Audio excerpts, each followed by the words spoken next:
Pagi, Bu. Selamat Ya, pagi, kembali Bu. lagi. Kemarin sudah mengikuti Vicon, sekarang mengikuti lagi ya. Yang lainnya kemana ini? Belum ada yang join lagi. Kendala sinyal, Bu. Oke, sembari menunggu, kita lanjut saja ke pembelajaran selanjutnya ya. Kemarin sudah membahas di subtema 2. Hari ini masih tetap tema 5, pahlawanku, dan lanjut sekarang ke subtema ketiga, yaitu sikap kepahlawanku, pembelajaran ke-1.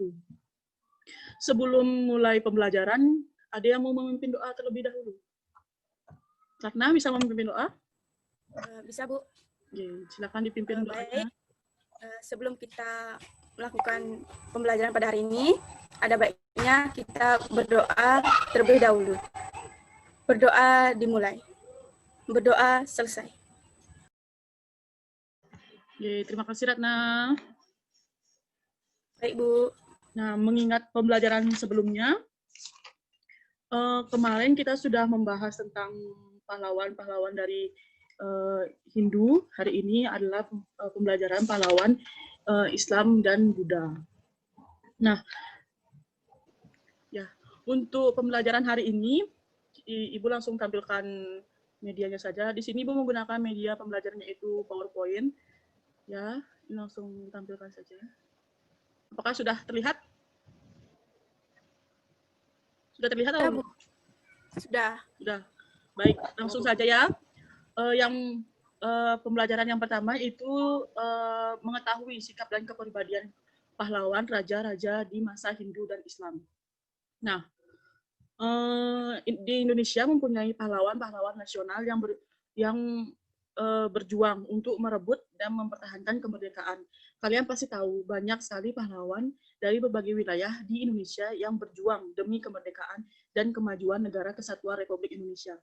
Sekarang kalian akan mengetahui siapa sih pahlawan-pahlawan yang berjuang di kerajaan atau pahlawan-pahlawan yang berjuang untuk merebut mempertahankan kemerdekaannya. Ini langsung saja. Ada pahlawan Cut Nyak Dieng. Cut Nyak Dieng lahir di Kabupaten Aceh pada tanggal 6 November 1908 di Sumedang. Ia adalah seorang pahlawan nasional Indonesia dari Aceh yang berjuang melawan Belanda pada masa Perang Aceh.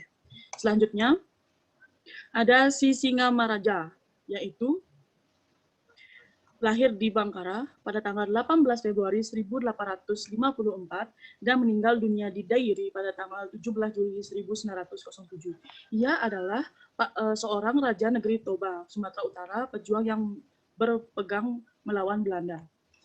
Selanjutnya ada Raden Dwi Santika dari Jawa Barat.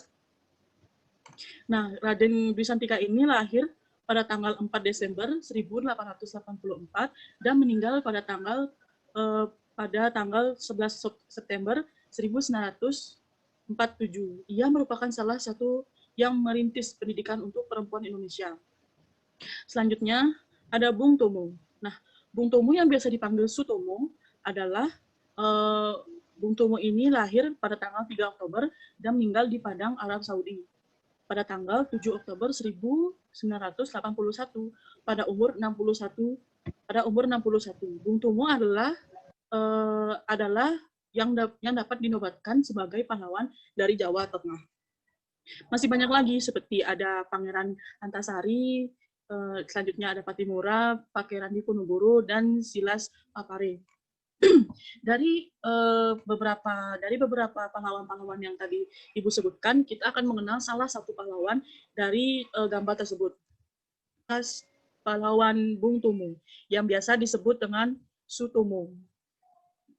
Nah, Bung Tomo yang biasa disebut dengan Sutomo adalah pahlawan dari Jawa Tengah. Beliau lahir pada tanggal 3 Oktober dan meninggal di Padang, Arab Saudi pada tahun 7 Oktober 1891 pada umur 61 tahun. Selanjutnya, Sutomo yang ini adalah Bung Tomo yang biasa disebut dengan Sutomo pernah menjadi seorang jurnalis yang sukses dan pernah memimpin perjuangan pertemuan Surabaya pada tanggal 10 November 1945. Ada yang tahu apa saja peninggalan pahlawan dari pahlawan Bung Tomo? Yaitu berupa mobil. Nah, mobil ini yang biasanya digunakan digunakan Bung Tomo kemana-mana waktu ia masih remaja atau masih hidup sebelum ajalnya menjemput. Nah, oleh sebab itu mobil ini dimuseumkan di salah satu tempat di Indonesia, yaitu di Tugu Pahlawan. Nah, mobil ini yang bernama adalah mobil Opel Kapitan, mobil yang berwarna hitam dan menjadi koleksi museum di Tugu Pahlawan. Mengapa? Yang sangat berkesan bagi kita. Tidak ada yang mempunyai mobil Opel seperti ini kecuali Bung Tomo. Oleh sebab itu, mobil ini dimuseumkan di Tugu Pahlawan. Nah, apa yang membuat mobil tersebut unik? Nah, bisa kita lihat dari mobil tersebut sudah mempunyai beberapa yang dimiliki oleh yang bukan dimiliki oleh mobil tersebut. Nah, dari mobil ini bisa kita juga tahu apa saja sih yang membedakan mobil satu dengan mobil yang dari gambar yang Ibu berikan ini. Yang paling unik yaitu pada mobil dengan kaca spion yang unik. Kaca spion dan lampu di bagian depan yang merupakan bentuk cembung atau setengah bulat itu yang memiliki keunikan dari mobil yang dimiliki oleh Bung Tomo atau Sutomo ini. Nah, dari mobil yang kita lihat seperti ini, cermin cembung memiliki sifat cermin cembung adalah ini cembung ya, bukan cekung. Jadi ini Ibu salah ketik, jadi cembung adalah cermin yang permukaannya seperti bagian bola setengah dalam atau melengkung. Jadi bola dipotong setengah dan membentuk cekungan seperti ini. Jadi itu adalah yang dinamakan cermin cembung.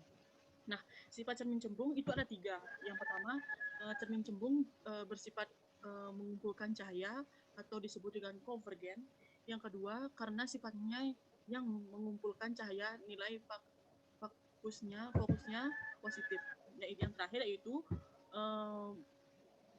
bayangan dan pantulannya bersifat maya ataupun nyata, tergantung pada jarak dan letak benda yang ada di depan cermin itu. Nah, dari cermin cembung ini ada juga beberapa cermin atau beberapa sifat cahaya yang mengemukakan pada penggunaan cermin, yaitu cahaya dapat dipantulkan. Nah, cahaya yang dapat dipantulkan ini menggunakan 2 kaca atau menggunakan 2 cermin dan dipantulkan menggunakan senter. Senter 1 dipantulkan ke cermin 1 yang akan memantulkan ke cermin selanjutnya atau cermin yang sebelahnya. Yang kedua, ada cahaya dapat merambat lurus. Cahaya dapat merambat lurus ini adalah cahaya yang biasanya yang berada di jendela terkena oleh sinar matahari, ataupun kalau merambat lurus dari matahari menembus kaca, itu yang dinamakan cahaya merambat lurus. Nah, selanjutnya ada cahaya dapat menembus benda yang bening. Nah, contoh ini sama juga yang tadi, dengan kaca yang bening, cahaya masuk ke dalam kaca dan dapat dipantulkan atau dapat keluar, itu namanya cahaya dapat menembus benda bening, ataupun gelas bening diisi air sekalipun yang tidak berwarna atau bening dapat digunakan senter untuk menyinarinya. Nah, cahaya itu akan keluar dari air ataupun gelas tersebut. Yang terakhir ada cahaya dapat dibiaskan. Nah, cahaya dapat dibiaskan ini bisa dimaksud dengan membelokkan benda yang ada. Cahaya dapat disorot dan jika kita letakkan di air, benda tersebut akan melengkung atau berpindah tempat. Nah, berpindah tempat sehingga kegiatan itu bisa dikatakan cahaya dapat. Paham ya dengan apa yang sudah Ibu paparkan dan selama ini Ibu paparkan. Untuk simpulannya, nah ada yang bisa menyimpulkan atau tidak dari pembelajaran hari ini, pembelajaran 1? Saya boleh mencoba, Bu. Boleh, silakan Ratna.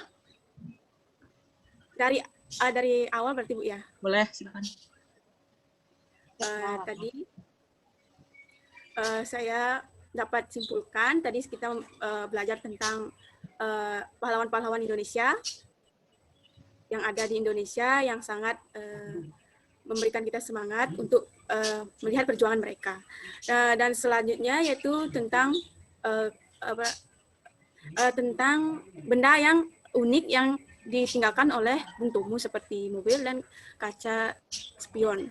Selanjutnya yaitu tentang cermin,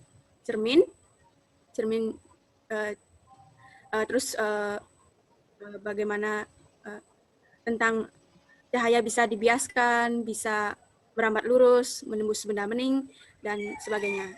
Itu yang bisa saya jelaskan, Bu. Ya, terima kasih Ratna sudah menyimpulkan pembelajaran hari ini. Nah, manfaat. Nah, untuk mengakhiri kegiatan, Gus Jayu bisa menutup kegiatan ini dengan doa. Bisa, Bu. Ya, coba silakan Gus Jayu. Baik, sebelum kita mengakhiri pembelajaran online ini, ada baiknya kita berdoa terlebih dahulu. Berdoa dimulai. Berdoa selesai. Ya, terima kasih adik-adik sudah berpartisipasi untuk mengikuti kelas hari ini. Saya ucapkan terima kasih. Om Santi Santi Santi Om. Wassalamualaikum warahmatullahi wabarakatuh. Waalaikumsalam.